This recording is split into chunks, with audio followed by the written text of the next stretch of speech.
The Enchanted Wood by Enid Blyton. How they found the magic wood.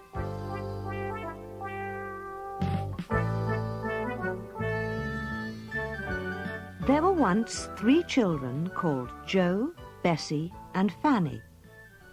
All their lives they'd lived in a town, but now their father had a job in the country, so they all moved to live in a little cottage at the end of the winding lane. "Let's go out and see what the country roundabout is like," said Joe. So, after asking their mother if it would be all right, the children went out of the garden to explore around. And then they came to the wood. It was not far from their cottage at the back. Bessie cried out in delight. "A wood! That's wonderful! We shall be able to have picnics here." "It's a rather mysterious sort of wood," said Joe thoughtfully. "It's a magic wood," said Fanny suddenly. Nobody said anything. They stood and listened. "Wish, wish, wish, wish," said the trees in the wood. And then they heard their mother's voice calling them for tea, and they ran back to their new home. After tea, Father came in. He'd been shopping in the village. "I've been exploring everywhere, Father," said Bessie, pouring him a big cup of tea. "We found a lovely wood," Fanny told him. "It's a funny sort of wood, Father. The trees really seem to be talking to one another," said Joe. Their father sounded interested. That must be the wood I heard about this afternoon, children. It has a strange name. "What's it called?" It's called the Enchanted Wood. People don't go there if they can help it. I don't expect there is really anything very unusual about it, but just be careful not to go too far into it, in case you get lost." The children looked in excitement at one another. The Enchanted Wood. What a lovely name. And each child thought the same thought. "I shall go and explore the Enchanted Wood as soon as ever I can." Their father set them to work in the overgrown garden after tea. While they were weeding the untidy vegetable bed, they spoke to one another very excitedly. "The Enchanted Wood. We knew there was something strange about it." "I guess there were fairy folk there," said Fanny. "We'll do some exploring as soon as we can," cried Bessie. "We'll find out what the whispering trees are saying and know all the secrets of the wood." And that night, at bedtime, all 3 stood at the window, looking out in the dark, wondering just what they could find in the Enchanted Wood.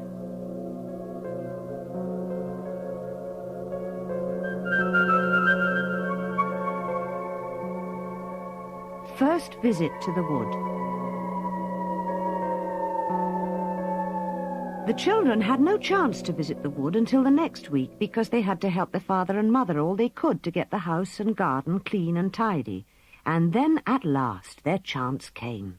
They set off, unlatched the garden gate and stood in the lane. They could see the trees in the wood and hear them talking their strange tree talk. Wish-a, wish-a, wish-a, wish-a. Joe said, "I feel as if there are adventures about. Come on, over the ditch we go and into the Enchanted Wood." They jumped over the ditch and stood beneath the trees.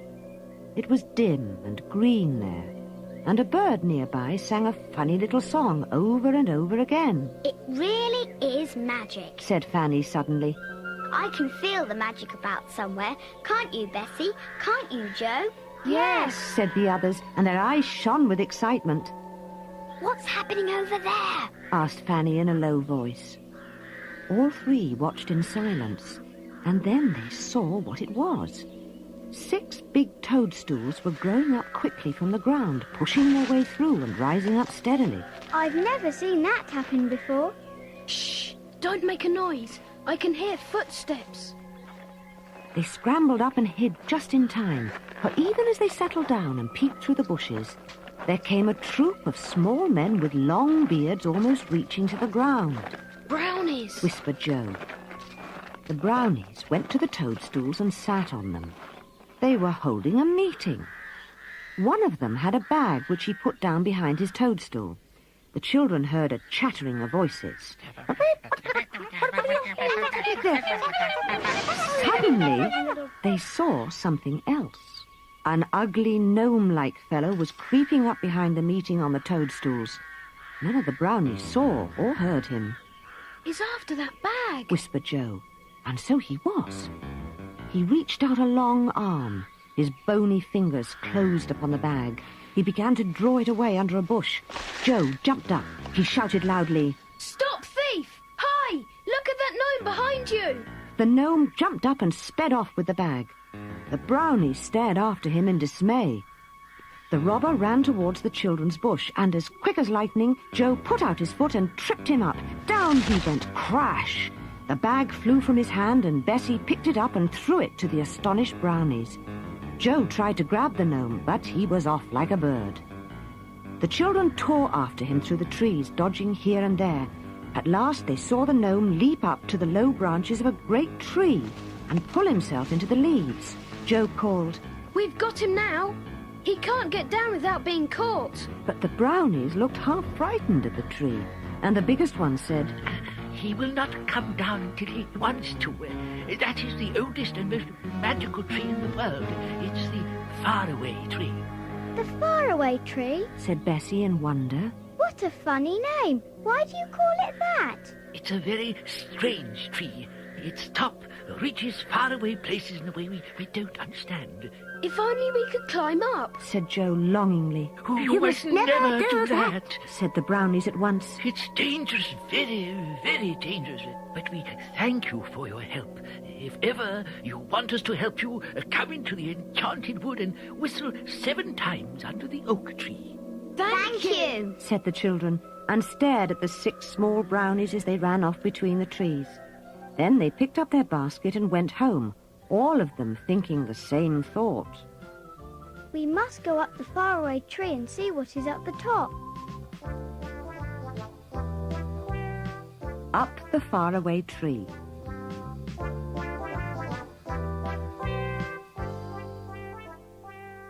A few days later, their mother asked them if they'd like to go to the nearest town for the day. "No, thank you. Said Joe at once. We've had enough of towns, Mother. What we would really like is to have a whole-day picnic in the wood." Their mother told them that they could take their dinner and tea and go off by themselves the next day. How the children hoped it would be fine. They woke early, pulled their curtains, and looked out. The sky was as blue as cornflowers and the sun shone between the trees. The children were very excited. They waved goodbye and set off. What were they going to see? What were they going to do? Fanny shivered with delight when Joe said, "Come on, you two. Let's find the Faraway Tree." They followed him until he came to the oak tree under which they'd sat before. Which is the way now? Asked Bessie, stopping. None of them knew. They set off down a little path, but they soon stopped, for they came to a strange place where the trees stood so close together they could go no further. They went back to the oak tree. Let's go this other way. Said Bessie. So they set off in a different direction. But this time they came to a curious pond, whose waters were pale yellow and shone like butter. Bessie didn't like the look of the pond at all, and they all 3 went back to the oak tree. Fanny was almost in tears. This is too bad. Just when we've got a whole day to ourselves, we can't find the tree. Then Joe had an idea. "I'll tell you what we'll do. We'll call those brownies. They said they would help us whenever we wanted them." "Of course! They said we had to stand under this oak tree and whistle 7 times. Go on, Joe. Whistle. Said Bessie. So Joe stood beneath the old oak tree and whistled loudly 7 times. The children waited. In about half a minute, one of the 6 brownies squeezed out of a rabbit hole and stared at the children. It was the biggest brownie, who'd spoken to them before. Sorry to be so long. I was busy. My name is Mr. Whiskers. "We wanted to ask you the way to the Faraway Tree, Mr. Whiskers. We've forgotten it." Oh, I'll take you. Said Mr. Whiskers, whose name was really a very good one, for his beard reached his toes. Mr. Whiskers led the way between the dark trees. At last he reached the trunk of the enormous Faraway Tree. here we are. Are you expecting someone down it today? Well, no, said Joe. we rather wanted to climb it ourselves. Go up it yourselves? By yourselves? Oh, don't be silly. It's dangerous. You don't know what might be at the top. There's a different place almost every day. Well, we're going. Said Joe firmly, and he set his foot against the trunk of the tremendous tree and took hold of a branch above his head. Come on, you two. We're only going to see what's at the top. Come on. All right. Said Bessie, and she and Fanny hauled themselves up beside Joe. It doesn't look very difficult to climb. And before long they were hidden in the branches as they climbed upwards. When Mr. Whiskers came back with 5 other brownies, not a child could be seen.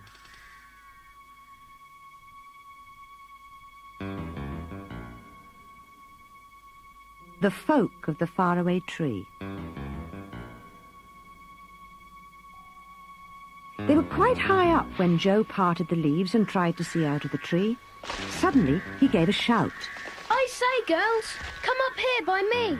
Quickly, I found something peculiar. Bessie and Fanny climbed up quickly. Why, it's a window in a tree. Cried Bessie in astonishment.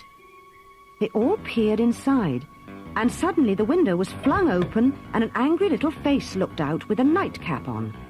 The children were too astonished to do anything but stare. The little man, who looked like a pixie, disappeared and came back with a jug of water. He flung it at Bessie and soaked her. She gave a scream. Ah! And the pixie grinned, slammed his window shut again, and drew the curtain. Well, Said Bessie, trying to wipe herself dry with a handkerchief. what a rude little man. We'd better not look in at any more windows we pass, but I was so surprised to see a little window in a tree. Bessie soon got dry. They climbed up again and soon had another surprise. They came to a yellow door set neatly in the big trunk of the faraway tree. It had a little knocker and a brightly polished bell. I wonder who lives there. Shall we knock and see? Well, I don't want water all over me again. We'll ring the bell and hide behind this branch. If anyone thinks he's going to throw water at us, he won't find us. So Joe rang the bell, and then they all hid carefully behind a big branch. A voice came from inside of the door. I'm washing my hair. If that's the butcher, please leave a pound of sausages. The children stared at one another and laughed. The voice shouted again. If it's the oil man, I don't want anything. If it's the red dragon, you must call again next week. Bessie looked worried. The oil man? The red dragon? I don't like the sound of that. At that moment, the yellow door opened and a small elf looked out. Her hair was fluffed out round her shoulders drying, and she was rubbing it with a towel. She stared at the peeping children. Did you ring my bell? What do you want?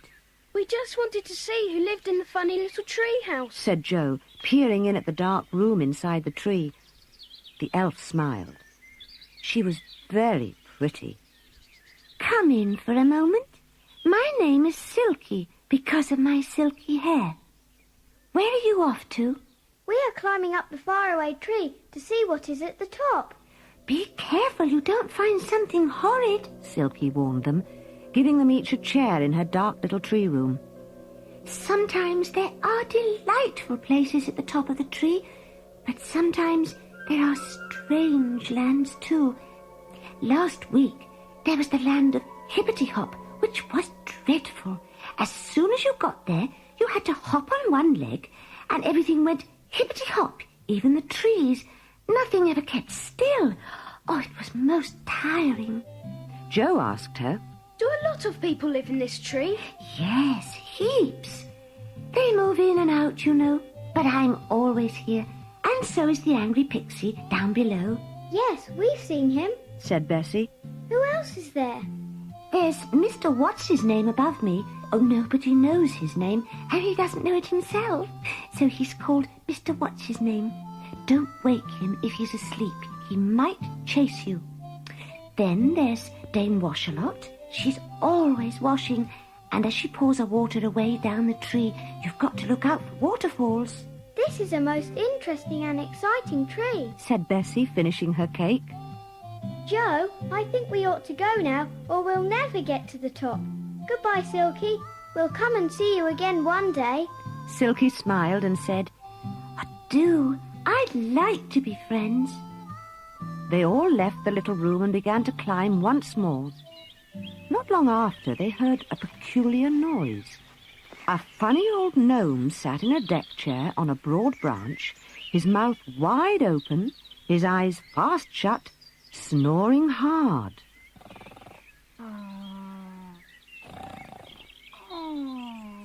Bessie said quietly, It's Mr. What's-his-name. What a noise he makes. Mind we don't waken him. So they all crept past old Mr. What's-his-name and went on climbing up and up. For a long time nothing happened except that the wind blew up the tree and they could hear another noise, a peculiar one. They listened. It sounded like a waterfall. And suddenly Joe guessed what it was. It's Dame Washlot throwing down her soapy water. He yelled. Look out, Bessie! Look out, Fanny! Down the trunk of the tree poured a lot of blue, soapy water. Joe dodged it. Fanny slipped under a broad branch, but poor Bessie got well splashed from head to foot. Ah! Joe and Fanny had to lend her their hankies. I am unlucky. Sighed Bessie.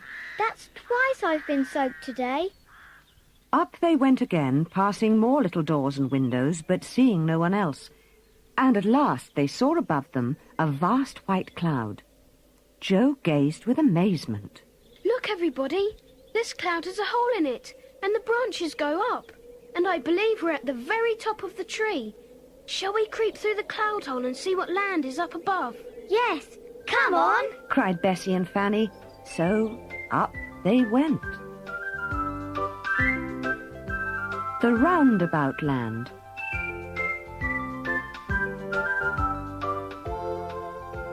The children were very excited.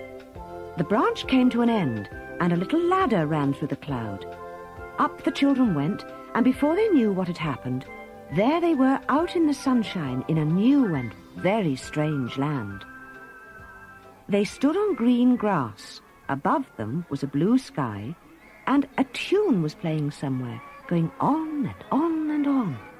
Bessie said, It's the sort of tune a roundabout plays, isn't it? It was.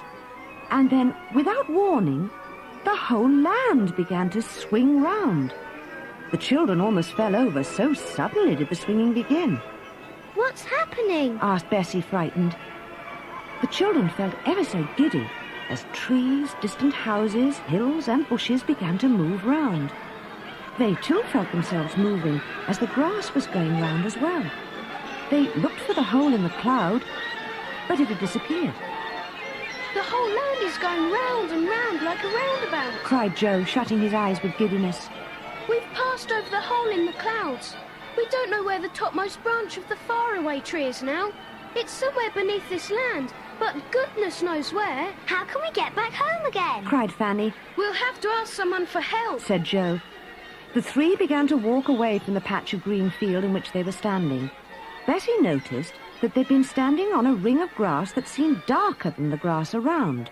She wondered why it was, but she had no time to say anything, for it really was very, very difficult to walk properly in a land that was going round and round like a roundabout all the time. The music went on and on too. Joe wondered where it came from and what the machinery was that worked the strange roundabout land.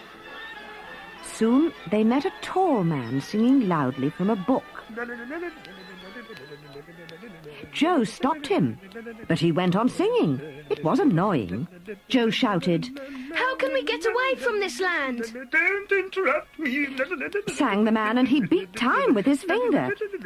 Joe caught hold of the bony finger and shouted again, Which is the way out of this land, and what land is it? Now you've made me lose my time. I shall have to begin my song again. said the tall man crossly. What land is this, please? Asked Fanny. It's a roundabout land, of course. I should have thought anyone could have guessed that. You can't get away from it. It goes round and round always and only stops once in a blue moon. Joe groaned. There must have been a blue moon when we climbed into it. It had certainly stopped then. The man went off singing loudly, and Fanny said, Silly old diddle-derry. Honestly, we do seem to meet the most peculiar people, don't we, Bessie? Yes, but what I'm worried about is getting home. Mother will be anxious if we are not back soon. So they sat down very solemnly, hearing the roundabout music going on and watching the distant hills and trees swinging around against the sky. It was all very strange. After a while, a pair of rabbits lolloped up and looked at the children. Fanny loved animals, so she threw a bit of cake at them. To her surprise, one of the rabbits picked up the cake in its paw, nibbled it like a monkey, and spoke to them. Thank you. Such a change from grass. Where do you come from? We are new to Roundabout Land, said Bessie in alarm. We only came to it about an hour ago. We came up the Faraway Tree. What? Cried both rabbits at once, flipping up their long ears in amazement. And the first rabbit said, Up the Faraway Tree, did you say? Goodness, you don't mean to say that it's touching this land? Yes, it is, but I expect as this land is swinging round and round that the topmost branch might be almost anywhere underneath it. There's no way of finding out. The first rabbit said excitedly, Oh, yes, there is. If we burrow down a little way and make a hole, we can see whereabouts the Faraway Tree is underneath. And we can wait for it to come around again when the land swings above it. Well, we came up here from the tree just where the grass is darker than the rest, said Bessie. I noticed that. Do you suppose that as the Roundabout Land swings round, it will come back to the same place again, and we could slip down on the topmost branch? The rabbit nodded. Of course you can. We can easily burrow down that green patch of grass and wait for the land to turn round just over the tree again. Come on, quickly, there's no time to lose. The rabbits began to dig quickly. Soon they found the ladder that led upwards, and they made such a big hole that the children could see down it to the large white cloud that swirled below the Roundabout Land.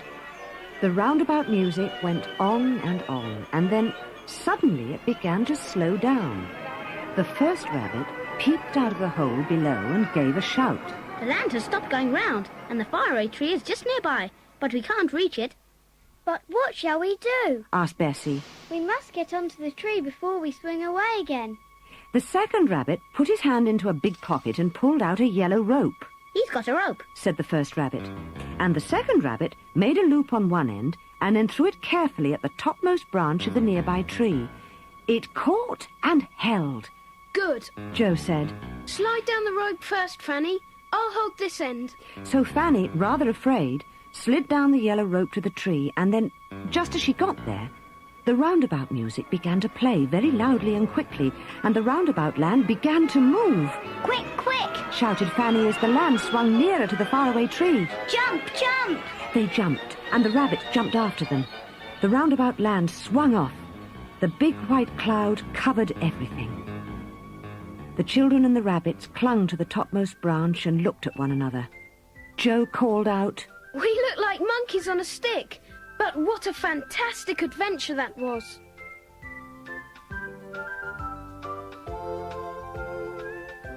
Moonface and the Slippery Slip.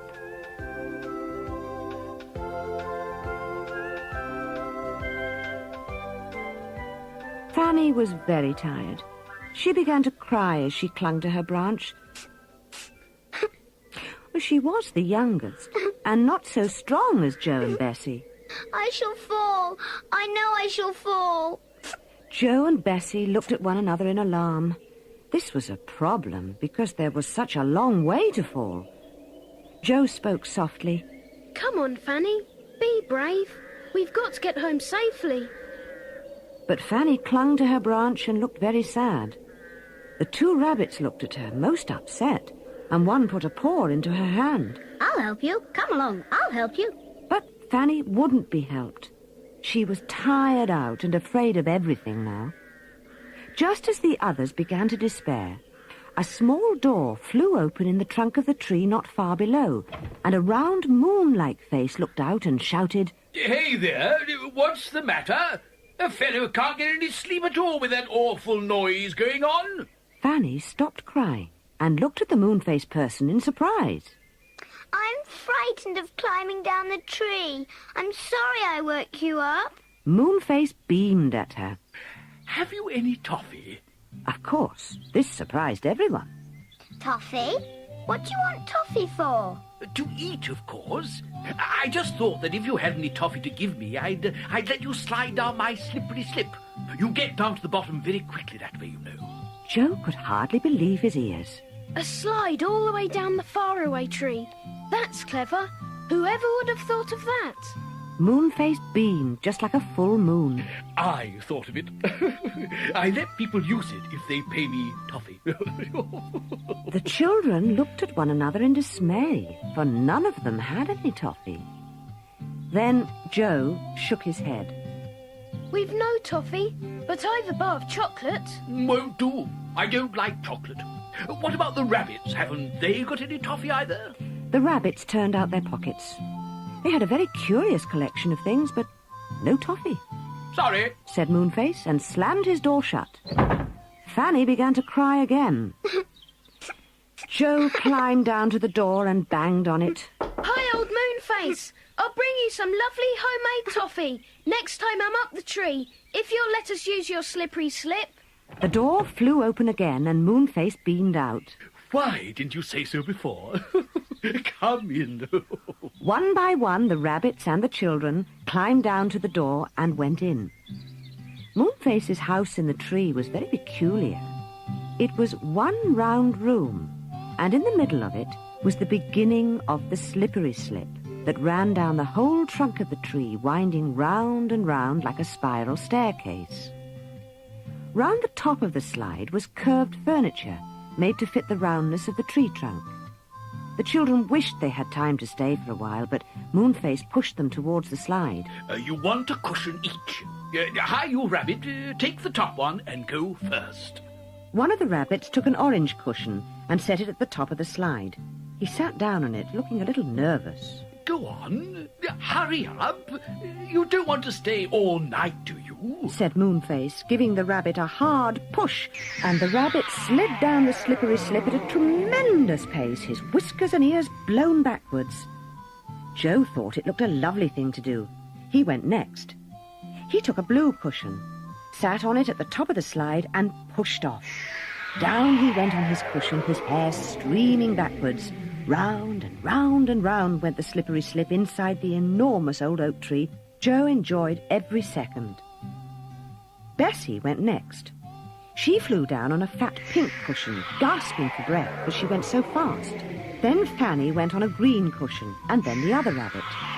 One by one they went down and shot out of a sort of trapdoor in the trunk at the foot, which closed itself tightly as soon as the slider had gone through.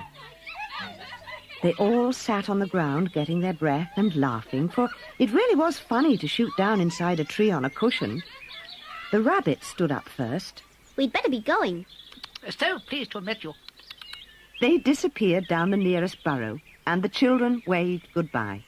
Oh, what a lovely way of getting down the faraway tree that was, said Bessie, jumping to her feet. It was so quick. I loved it, said Fanny. Then Joe stood up. Come on, we really must get home. Goodness knows what time it is. Good idea, said Bessie, and then they all turned to go home, thinking as they walked of the strange and exciting things that had happened that day. They came to the ditch and jumped across. By the time they reached the cottage, they were ready to drop with tiredness. They undressed and ate their supper sitting in their beds. I'm not going up the faraway tree again, said Fanny, lying down. Well, I am, said Joe. Don't forget we promised old Moonface some homemade toffee. We can climb up to his house, give him the toffee, and slide down that slippery slip again. We don't need to go into any land at the top of the tree. But Bessie and Fanny were fast asleep, and very soon Joe was too, dreaming of the strange faraway tree and the curious folk who lived in its enormous trunk.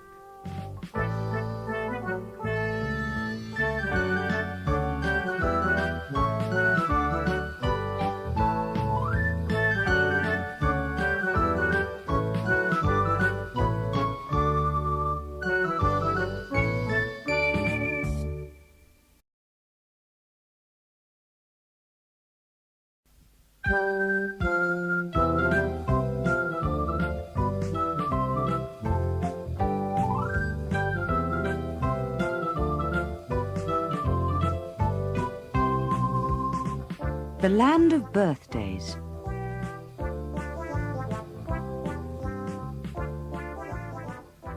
The children talked about nothing else but the Faraway Tree and its strange folk for days after their adventure. Bessie said they must certainly keep their promise to take Toffee to Moonface. Promises must never be broken. I will make some toffee if Mother will let me have some treacle. Then when it's done, we can take it to Moonface. Mother said they could make toffee, so on Wednesday, Bessie set to work. She put it into a paper bag and they all set off for the Enchanted Wood. Whisher, whisher, whisher went the leaves as the children walked as quickly as they could to the faraway tree. And up they climbed as fast as they could. Up and up they went. They came to Silky's house and called out to her.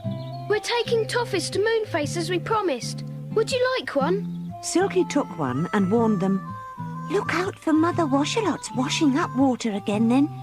Come and see me on the way back. Mr. Saucepan is coming to tea. The children went on up. They passed Mr. What's-his-name, still fast asleep, and dodged quickly behind a branch when they heard Dame Washalot's water coming sloshing down. At last they came to the top and knocked on Moonface's yellow door. Come in, yelled a voice, and in they went. Did you bring the toffee you owe me? Joe handed him the bag. Yes, there's a lot there, Mr. Moonface. Moonface looked into the bag with delight. What lovely toffee. We're going back to see Silky. She's got Mr. Saucepan going there for tea and she's asked us to join them. We want to meet Mr. Saucepan. Are you coming with us? Answered Moonface, quite unable to speak properly for his teeth were all stuck together with toffee. The children laughed. We're going down now, said Joe as he led the way down to Silky's house. But when they got near to Silky's house, they heard a very curious noise indeed. It was a sound of crashings and bangings and clatterings and clangings. The children were quite alarmed. They peeped into Silky's house, and there they saw the strangest little man they'd ever seen, dancing the strangest dance. He had saucepans and kettles hung all over him. He wore a saucepan for a hat, and he crashed 2 saucepans together as he danced. Do you think he's dangerous? Asked Joe in a whisper. Fanny smiled.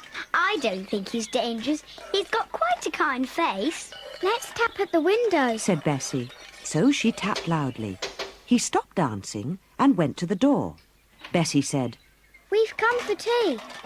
The saucepan man looked surprised. Come for a bee? I didn't know Silky kept bees. Not bees, tea. Come for tea. Oh, tea! Why didn't you say so before? Then I should have understood.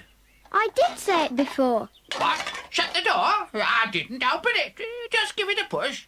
He can't hear very well. He must be deaf. No, I'm not. Said the saucepan man, hearing perfectly all of a sudden. Not a bit deaf. Only sometimes when my saucepans have been crashing round me rather a lot, I get noises in my ears, but I'm not deaf. I'm glad of that, said Joe politely. The saucepan man looked around. Cat? No, I haven't got a cat. I don't encourage cats. I shall look around for that cat. Pass. Just at that moment, Silky came into the room with a great big steaming green teapot. Oh, you met each other, she said, pouring out 5 cups of tea. Met my brother? Said the saucepan man, hearing all wrong again. Still the same silly old saucepan man, said Silky, putting a lump of sugar in his cup. I said you have met each other. Now drink up your tea while it's hot. I haven't lost a pot, said the saucepan man. Let's all have a nice cup of tea. So they all sat round and drank tea and talked, and sometimes the children laughed till they cried because the saucepan man really was very funny. Then Moonface looked in to say hello, and Mother Washalot poked her head through the door for a moment. Even Mr. What's-his-name started to say hello, but fell asleep and began to snore. Will you come to tea again tomorrow? Asked Silky. Bessie shook her head. Not tomorrow. It's my birthday tomorrow. I expect I shall have tea with Mother and Father at home. Tea alone? Asked the saucepan man. On your birthday? No, you must come here if it's your birthday, mustn't you, everybody? And everybody agreed. No, Yes, definitely. Then Silky suddenly clapped her hands. I know. Tomorrow the land of birthdays comes to the top of the Faraway Tree, and anyone who has a birthday can go there and give the most wonderful party to all their friends. That would be wonderful. Last time the birthday land came, nobody had a birthday, so we couldn't go. But this time we can, because Bessie can ask us all. Bessie exclaimed. Oh, yes, I would like that. Moonface joined in. We'll tell everyone in the tree, and Mr. Whiskers and the brownies too. You'd like everyone to go, wouldn't you, Bessie? Of course, Bessie was delighted, and Silky sounded very pleased too. You'll find everything you want up in the birthday land. Aren't we lucky to have someone with a birthday just as the birthday land comes along? And everyone was very happy. But Fanny reminded them. We shall have to ask Mother if it's all right. I do hope she lets us go. Then the children thanked Silky for the tea, said goodbye to their friends, and slid back down the tree on Moonface's slippery slope. Mother said she didn't mind them going to Birthday Land, so the next day they set off again to the Enchanted Wood. Wisha, wisha, wisha, whispered the trees. We wish you a happy birthday, they seemed to be saying. Bessie laughed. It was fun to have a birthday. When they came to the Faraway Tree, how marvellous it looked. The folk of the tree had decked it with flags, and it looked simply lovely. Ooh, I do feel happy. Said Bessie. They were just about to begin to climb the tree when Dame Washalot's big washing basket came bumping down on the end of a rope for the children to get into. They all got in and went up the tree at an astonishing rate. Many happy returns of the day, said everyone when they got to the top. Moonface was waiting there for them. Everybody is ready to go. The brownies are just below us. Where's Saucepan? Hi, Saucepan, where have you got to? Mr. Whiskers appeared out of Moonface's house looking quite worried. He stepped into the slippery slope by mistake and went down the slide with an awful noise. I expect he's at the bottom now. Moonface was a little bit annoyed. Good gracious, just like silly old Saucepan. We'd better let down the washing basket for him or he'll never get up again. So down went the basket again, and old Saucepan got into it and came up with a clatter of saucepans and kettles. Now, are we really all ready? Silky, what's his name? Saucepan, Dame Washalot, Mr. Whiskers, the brownies? Oh, what a lovely lot of people are coming, cried Bessie, seeing all the brownies and tree folk on the branches. Come along, then, called Moonface, and he led the way up the ladder. Up he went, popped his head above to make quite sure that the land of birthdays was there, and then jumped straight into it. Everyone climbed up and Moonface peered down. That's all, I think. Oh, no. There's someone else. Whoever is it? I thought we were all here. Oh, look! It's my clock! Exclaimed Silky. Sure enough it was. It rang out indignantly as it climbed up on its feet. Go carefully up the ladder. You weren't really asked, you know. But Bessie said, Oh, I'd love to have your clock to my party, Silky. Come along, clock. And the clock rang out, very pleased, and managed to get up the ladder. The land of birthdays was simply beautiful. To begin with, there was always birthday weather there. Brilliant sunshine, blue sky, and a nice little breeze. The trees were always green, and there were daisies and buttercups growing in the fields. Oh, it's lovely! It's lovely! Cried Bessie, dancing round. Then everyone went into a very pretty house. It was full of cupboards, and in the cupboards were the most wonderful dresses you could think of. They all dressed up, and really they did look good. And then they played all sorts of games. Suddenly a bell rang, and Moonface called out, Tea! Birthday tea! Come on, everyone! He rushed to a long, long table set out in the field. But to Bessie's great disappointment, there was no food on the table at all. Only just empty plates, cups and glasses. Don't look so upset. You've got to wish your own tea, whispered Silky. Bessie was delighted. Wish her own tea. Oh, that would be the best fun in the world. Moonface called, Don't wish for bread and butter. Wish for orange jelly. I like that. Wish for strawberries and cream. cried Fanny, who, as you may guess, liked strawberries and cream. I wish for strawberries and cream. Said Bessie, and an enormous dish of strawberries appeared with a large jug of cream beside it. And I wish for chocolate biscuits too, and iced lemonade, and chocolate mousse, and treacle tart, and strawberry ice cream, and... Fruit salad! Yelled someone. Sausage rolls. Cried Mr. What's-his-name. Jam tart. Begged Mr. Whiskers. And Silky's clock rang out in great excitement. Everyone laughed, and Joe said, Don't wish for ding-dongs. We've got plenty of those as long as Silky's clock is here. And the clock went on ringing, looking as happy as could be. Everyone began to eat, and what a wonderful tea it was. The strawberries and cream went almost at once, so Bessie had to wish for some more. What about my birthday cake? She asked Silky. Do I wish for that too? It will appear right in the middle of the table. It just comes. You watch. Bessie watched. Something seemed to be forming in the middle of the table, a curious sort of mist hanging over it. The birthday cake is coming! Shouted Joe, and everyone watched. Gradually, a great cake shaped itself there.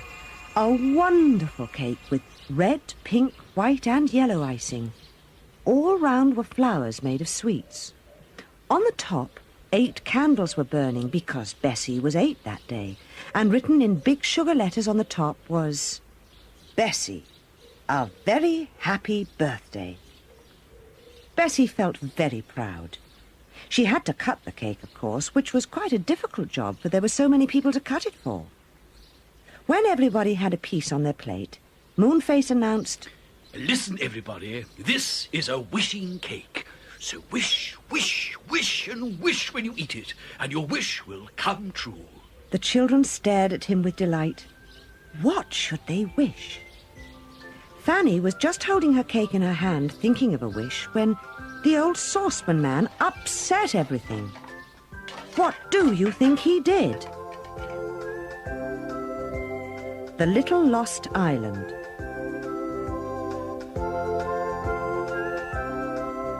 Wouldn't you like to wish? Moonface asked the old saucepan man. Fish? Exclaimed the saucepan man in delight. Yes, I love to fish. I wish we were all fishing for fine fat fishes in the middle of the sea. Well, what a wish to make, just as he was eating a wishing cake. Of course, Saucepan didn't know it was a wishing cake, for he hadn't heard Moonface properly. Anyway, the wish immediately came true. A wind blew down and lifted up the whole crowd of guests at the table. Sitting on their chairs, clinging tightly, they flew through the air for miles. Down flew the chairs, and a shower of salt spray drenched everyone. Joe gasped and looked down. He and everyone else landed on soft sand, rolled off their chairs, and sat up, blinking in surprise. The brownies looked frightened. Moonface kept opening and shutting his mouth like a fish, he was so astonished. Joe was cross, and so was Dame Washalot. Now, what's happened? Said Mr. Whiskers in a most annoyed voice. Why have we come here? Silly old saucepan didn't hear what I said about wishing. He thought I said fishing, and he's wished us all here fishing in the sea. Groaned Moonface. Bessie was a bit alarmed. Where are we then? Does anybody know? Silky looked around. I think we're on the Little Lost Island.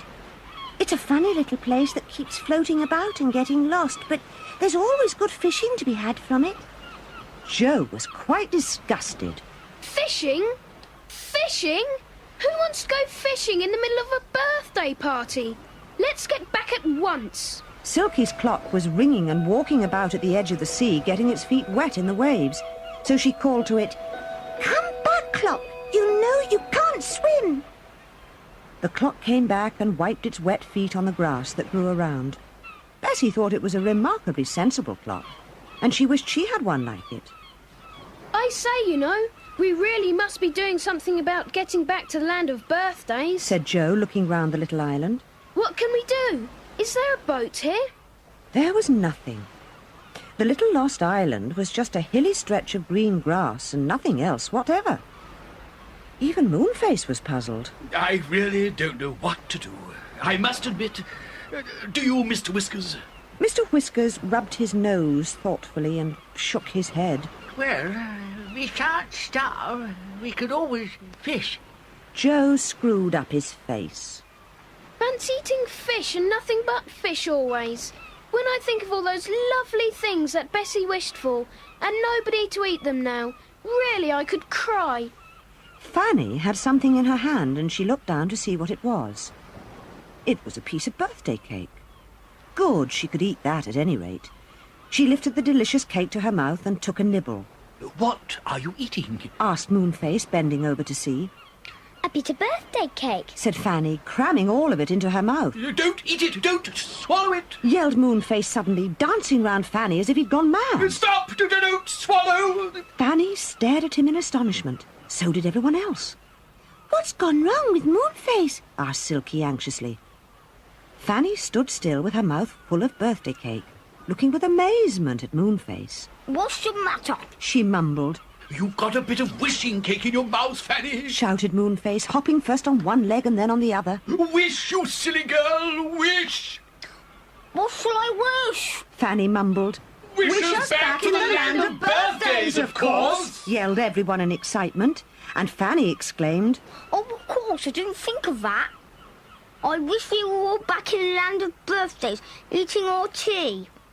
Darkness fell round everyone very suddenly. No wind came this time. What was happening? Then daylight came back again, and everyone gave a shout of delight. Hooray! They were back in the land of birthdays. Yes, there was the table in front of them, and more chairs to sit down on, and the same delicious food as before. Oh, good! Shouted everyone, beaming at one another, very thankful to be back from the little lost island. What a very strange adventure. Said Joe, helping himself to a large piece of wishing cake. Please be careful what you wish, everybody. We don't want any more adventures like that in the middle of a party. I wish I could fly. Said Bessie as she munched her cake. And at once she rose into the air like a big butterfly, flying beautifully. It was the loveliest feeling in the world. Look at me, look at me. She cried, and everyone looked. Fanny called out to her, Don't fly too far, Bessie. Don't fly too far. Bessie soon flew down to the table again, her face red with excitement. This really was the best party she'd ever had. Everybody wished their wishes, except the old saucepan man, who'd already wasted his. Fanny, too, had wished her wish when she was on the little lost island. But when she looked upset because she had lost her wish, Moonface whispered to her, Don't upset yourself. Tell me what you really wanted to wish, and I'll wish it for you. I don't want to wish for myself. Fanny smiled at him. Oh, Moonface, you are kind. Well, if you really mean it, I did want a doll that could walk and talk. Easy. Said Moonface at once. I wish that Fanny had a doll that walks and talks. And at that very moment, Silky cried out in wonder and pointed behind her. Everyone looked. Coming along on small, plump legs was a doll, beautifully dressed in blue with a bag in its hand. It walked to Fanny and looked up at her. Oh, you lovely, beautiful doll. Cried Fanny, and she lifted the doll onto her knee. It cuddled up to her and said, I'm your own doll. My name is Peronelle. Oh, what a beautiful name. Said Fanny, hugging the doll. What's in that bag, Peronelle? The doll opened her bag. Inside were night dresses, a dressing gown, an overcoat, dresses, and all kinds of other clothes. Fanny was delighted. What did you wish, Joe? Asked Bessie. Joe was looking all round and about as if he expected something to arrive at any moment. I wished for a pony of my own. Oh, look! Here it comes! What a beauty! A little black pony with a white mark on its forehead and 4 white feet came trotting up to the party. It went straight to Joe, who patted it, saying, My own pony, my very own pony. Let me ride you. I shall call you Blackie. He jumped on the pony's back, and together they went galloping round the land of birthdays. Now, let's play games, cried Moonface, capering about. And as soon as he said that, the tea table vanished, and music began to play. Musical chairs, shouted Silky, as the chairs suddenly put themselves together in a long row. Come on, everybody.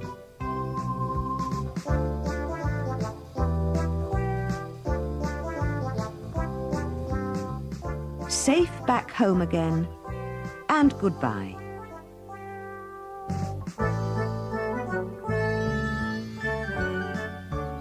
The party went on and on. The game of musical chairs was fun, for instead of somebody taking away a chair each time, the end chair took itself away, walked neatly off and stood watching. Silky won that game. A big box of chocolates came flying down through the air to her when she sat down on the very last chair. She was delighted. Let's all have one. Come on, everybody. Whilst they were eating, they saw a most astonishing sight. Moonface almost swallowed his chocolate in astonishment. What's this coming? Look! Everyone looked. It seemed like a lot of little brightly coloured men running very upright. What do you suppose they were? Crackers! Shouted Mr. Whiskers, jumping off his seat in delight. Crackers running to us, ready to be pulled. Really, those crackers were great fun. They ran about, dodging away, trying not to be caught. Everyone ran after them, laughing and shouting, and one by one the crackers were captured, and when they were pulled, there were glorious things inside. I've got a pearl brooch, cried Fanny, pinning it on herself. You must catch a cracker, Perenelle. And how she laughed to see her doll running about after a red cracker. Perenelle caught one at last and brought it back to Fanny. Inside there was a teddy bear brooch, which Perenelle was delighted with. Joe found a silver whistle in his cracker that whistled like a blackbird, and Moonface found a squeaker that squeaked like a cat, which made the old saucepan man go hunting for cats all the time. Silky's clock wanted a cracker too, so it ran after one and trod on one to catch it. It held it with its foot and pulled it with Silky. What do you suppose was in it? A tiny tin of polish with a duster wrapped round it. Just the thing to clean you with, said Silky in delight. The clock was very pleased. It struck 22 times without stopping. They played hide-and-seek, and immediately magic bushes and trees sprang up everywhere to hide behind. Really, the birthday land was the most exciting country to be in. Then they played Here We Come Gathering Nuts and May, and 2 big nut trees grew behind them, full of nuts, and a long hedge white with sweet-scented May. It made the game seem very real. When they played Here We Go Round the Mulberry Bush, a big mulberry tree grew up, and the children picked the ripe red mulberries to eat. You never knew what was going to happen next, but you can be sure it was something exciting. Then they thought they would have races, and, hey presto, they saw a crowd of small motor cars driving up, all ready to be raced. In got everyone, choosing the car they liked best.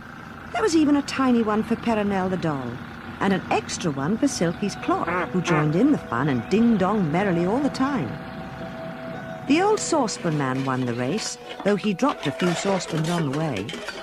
Moonface handed him a box of sweets that had appeared for the winner. You've won, saucepan. Run, said the saucepan man. All right, I'll run. And he ran and ran, just to show how fast he could run when he wanted to. And what a noise he made with his kettles and saucepans clattering all round him. Supper time! Supper time! Shouted Moonface suddenly, and he pointed to a lovely sight. About 100 toadstools had suddenly grown up, and appearing on them were jugs of all kinds of delicious drinks, and cakes and jellies and fruit.